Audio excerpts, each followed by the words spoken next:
Hello friends, स्वागत करता हूं मैं अपने YouTube channel AK learning academy में।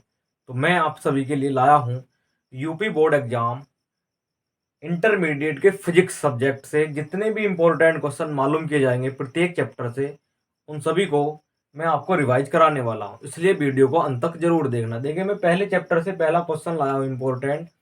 विद्युत द्विध्रुव के कारण विद्युत क्षेत्र की तीव्रता का व्यंजक ज्ञात कीजिए। इसको ज्ञात कैसे करते हैं? सबसे पहले विद्युत द्विध्रुव को समझ लेते हैं कि विद्युत द्विध्रुव क्या होता है। किसी निकाय में दो विपरीत मात्रा के आवेश, मात्रा से मतलब होता है कि उनकी प्रकृति कैसी है, उन पे चार्जेज कैसा है। दो विपरीत मात्रा के आवेश एक दूसरे से अल्पतम दूरी पर स्थित होते हैं, ये विद्युत द्विध्रुव कहलाता है। ऐसा ही मैंने एक वैद्युत द्विध्रुव लिया है और इसकी थ्योरी को भी मैंने कुछ पार्ट्स को भी लिखा है ताकि वीडियो ज़्यादा बड़ी ना हो। इसलिए देखिए क्या है कि माना एक वैद्युत द्विध्रुव ए बी के परावैद्युतांक के माध्यम में स्थित है, जिसके ए सिरे पर माइनस क्यू आवेश है और बी सिरे पर प्लस क्यू आवेश है, और ये आवेश एक दूसरे से 2a दूरी पर स्थित है। अब इनके मध्य में जो बिंदु है ओ से स्मॉल r दूरी पर एक अन्य बिंदु P लिया गया है और जिस पर विद्युत क्षेत्र की तीव्रता ज्ञात करनी है। तो देखिए, फिर उसके बाद में मैंने क्या करा, हम करते कैसे हैं।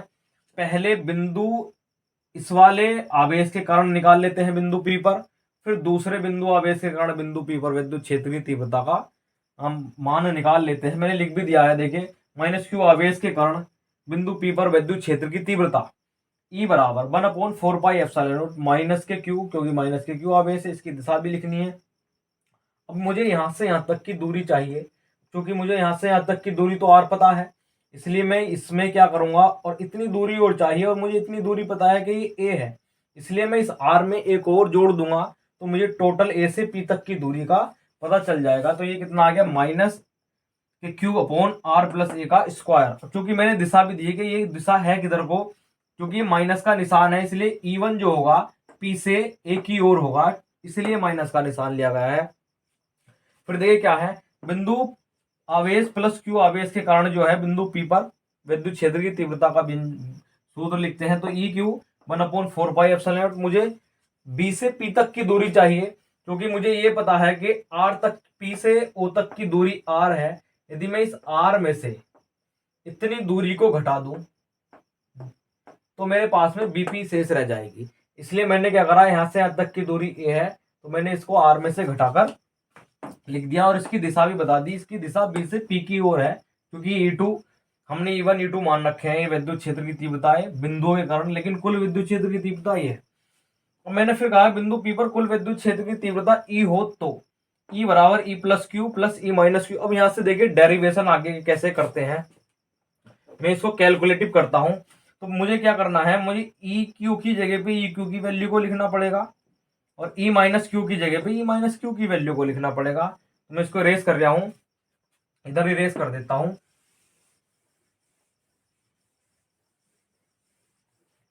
देखें तो यहां ई क्यू की वैल्यू कितनी मेरे पास में, 1/4πε0 और क्यू बटे और माइनस ए का होल स्क्वायर। अब चूंकि देखिए क्या है, प्लस है बीच में, लेकिन ये माइनस का है, इसलिए मैं प्लस माइनस माइनस ही कर देता हूं।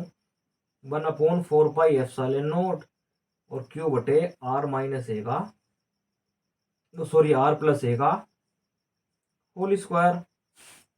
मेरे पास में कॉमन क्या है, देखिए एक तो क्यू कॉमन है और 4πε0 भी कॉमन है। यहां से बचता है 1/r माइनस ए का होल स्क्वायर और यहां से बचता है माइनस का निशान और इधर से बचता है 1/r प्लस ए का होल स्क्वायर। अब हम इसको सॉल्यूशन करते हैं, एलसीएम लेने के बाद में इसका सॉल्यूशन करते हैं। तो देखिए इसका सॉल्यूशन किस प्रकार होगा, मैं इसको भी रेस कर देता हूं। देखिए यहां से क्या आ गया, ई बराबर क्यू बटे 4πε0 तो ये रहा। मैं इसका एलसीएम लेता हूं तो इसका एलसीएम आएगा आर माइनस ए का होल स्क्वायर और आर प्लस ए का होल स्क्वायर। क्योंकि अलग अलग वैल्यूज हैं इसलिए इनको ऐसे ही एलसीएम में लिखना पड़ेगा और फिर साथ ही साथ क्रॉस मल्टीप्लाई करनी पड़ेगी इसकी इधर और इसकी इधर, तो इधर कितना आया, आर प्लस ए का whole square minus R minus A का होल स्क्वायर। इसके बाद में हम इनके वर्गों को खोलते हैं। देखिए ये ए प्लस बी का होल स्क्वायर बनता है, ये ए माइनस बी का होल स्क्वायर बनता है। तो देखिए ए प्लस बी का होल स्क्वायर क्या होता है, A square plus B square plus के 2ab, और ए माइनस बी का होल स्क्वायर होता है A square minus plus B square minus 2ab। देखिए इसको हम कैलकुलेट करते हैं आगे, 1/4 पाई एप्सिलॉन नॉट, और ये इसका वर्ग खोलता हूं तो ए की जगह पे आर है, बी की जगह पे ए है, और प्लस के 2a और b, माइनस का निशान, फिर से ए स्क्वायर प्लस बी स्क्वायर और माइनस के 2a और b। अब ये नीचे वाला फॉर्मूला है हमारे पास में, a माइनस बी और a प्लस बी होता है A square minus B square. सही है। तो ध्यान दे देखिए इसको वर्ग को कैसे खोला गया है, यहाँ ए प्लस बी का फॉर्मूला लगाया गया है जो होता है, ये देखिए ए प्लस बी बराबर का होल स्क्वायर होता है A square plus B square plus के 2ab, और ए माइनस बी का होल स्क्वायर होता है A square plus B square minus के 2ab, और ए प्लस बी और A minus B equal to होता है A square minus B square. इन तीन फॉर्मूलों का प्रयोग इसमें किया गया है। अब मैं इस माइनस चिन्ह की अंदर गुणा करता हूं। माइनस चिन्ह की जब भी किसी के अंदर गुणा की जाती है तो वो जैसा चिन्ह है उसको विपरीत प्रकृति में बदल देता है। मतलब कैसे, अगर कोई प्लस की वैल्यूज है वो माइनस में होगी और माइनस की वैल्यूज है तो वो प्लस में होगी। कैसे, क्यू बटे 4 pi epsilon naught R square plus A square plus के 2ra माइनस, देखिए प्लस का है, ये माइनस में हुआ, ये प्लस का है, ये भी माइनस में हुआ, ये माइनस का है, ये प्लस में हुआ, और ये हमने इसको ऐसे ही लिख दिया। देखिए ये प्लस का था, आर स्क्वायर इस वाले से कटा, ये प्लस का था, ये माइनस वाले से कटा। अब 2ra और 2ra कितने होते हैं, 4ra, तो 4 गुणा में लिख दिया मैंने 4ra बटे R square minus A square का होल स्क्वायर। अब हम करते क्या है, ये जो हमारे पास में बड़ी दूरी थी, आर बड़ी दूरी है, ए अल्पतम दूरी है, जो हम मान चुके हैं वैद्युत ध्रुव के लिए अल्पतम दूरी। यदि मैं इस बड़ी दूरी को अल्पतम दूरी के सापेक्ष बड़ा बता दूं तो फिर इसका मतलब क्या है, इसका वर्ग और भी अधिक बड़ा होगा।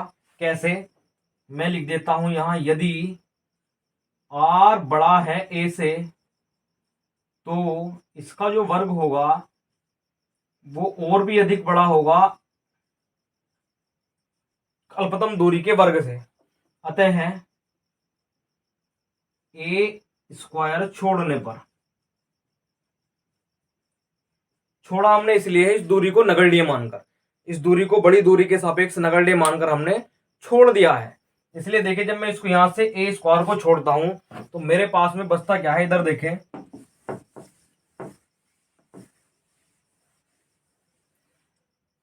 क्या बचता है, ध्यान दे, ई बराबर क्यू बटे 4 पाई एप्सिलॉन नॉट तो हमारे पास में चल ही रहा है, इधर से बचता है 4 आर ए बटे, देखिए यहां से कितना बचेगा, क्योंकि ये चला जाएगा तो यहां से केवल आर स्क्वायर बचेगा और उसका भी होल स्क्वायर बचेगा, यानी कि स्क्वायर का स्क्वायर कितना, आर की पावर 4। एक आर से एक पावर कटती है तो कितनी बचेगी, 4 में से एक पावर कटी तो 3। देखिए मैं करता क्या हूं, 1/4 पाई एप्सिलॉन नॉट, इस 4 को मैंने क्या करा, 2 गुणा 2a इंटू क्यू, क्यू ये वाला आ गया इधर, बटे आर की पावर 3 आया। क्योंकि मुझे ये पता है कि वैद्युत द्विध्रुव आघूर्ण होता है एक, P बराबर 2a गुणा Q के बराबर, यानी कि दो बिंदु आवेशों के बीच की दूरी और किसी एक आवेश के गुणनफल के बराबर वैद्युत द्विध्रुव आघूर्ण होता है। इसलिए देखिए E बराबर कितना आ जाएगा, 1/4 पाई एप्सिलॉन नॉट, और देखिए इसकी जगह पे तो P आ जाएगा, 2 ये है पहले से, तो 2 इंटू लगा दिया मैंने, गुणा लगाया इंटू बटे, और नीचे कितना है, आर की पावर 3, और ये हमारा विद्युत क्षेत्र की तीव्रता अक्षीय स्थिति में बिंदु P पर कुल विद्युत क्षेत्र की तीव्रता का व्यंजक आ गया है। कितना है, E बराबर 1/4 पाई एप्सिलॉन नॉट 2P बटे आर की पावर 3। तो ये एक वेरी इंपॉर्टेंट टॉपिक था, काफ़ी बार बोर्ड एग्जाम में मालूम किया गया है, इसलिए मैंने आपको सोल्व किया। इसका दूसरा भाग निरक्षीय स्थिति में अगली वीडियो में देख लेना। Thank you.